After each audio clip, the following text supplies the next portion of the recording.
Mister Fakhrul সাহেবের মাথা হয়তো বা গেছে। উনি কালকে মন্তব্য করছেন আল কোরআনের সাথে রাজনীতির কোনো সম্পর্ক নাই। ওনার ভারতের দালালি করতে করতে ওনার সব মাথার ভিতরে গবর হয়ে গেছে, এই জন্য তিনি বেফাঁস মন্তব্য করেন। ওনার দলের অন্যান্য নেতারাও কিন্তু আমাদের আজহারী সাহেবকে নিয়েও অনেক বাজে কমেন্ট করছে। মানে ওনারা ক্ষমতা না যাওয়া পর্যন্ত ওনাদের মাথা ঠিক হচ্ছে না। ওনার এই জন্য আগাম নির্বাচন চাচ্ছে, সব কিছু চাচ্ছে, ঠিক আছে। ওরা চাচ্ছে ভারতকে আবার বাংলাদেশের ভিতরে মনে করে স্থায়িত্ব করার জন্য আর কি। আমি জামাত ইসলামের যদি কেউ আমার এই ভিডিও দেখে থাকেন তাদেরকে বলবো, ভাই এবারে একক নির্বাচন করেন।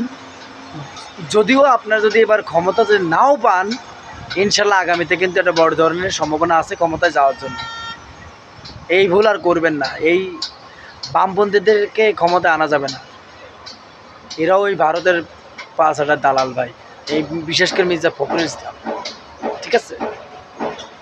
ওনার মাথার ভিতরে গোবরে ভরা। আল কোরআনের সাথে রাজনীতির কোনো সম্পর্ক নাই। যেখানে ঘরের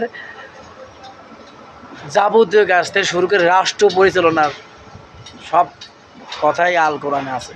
আর ওনার মতন একজন ব্যক্তি বলে আল কোরআনের সাথে রাজনীতির কোনো সম্পর্ক নাই। তাহলে ওনার মাথায় গোবর ছাড়া কি, গু ছাড়া কি এখন মাথায়? ক্ষমতার লোভে এইসব উল্টোপাল্টা বেফাঁস মন্তব্য করে। আরও অন্যান্য নেতারাও করছে অলরেডি। দেখেন আপনাদের সিদ্ধান্ত, কাদের ক্ষমতায় আনবেন?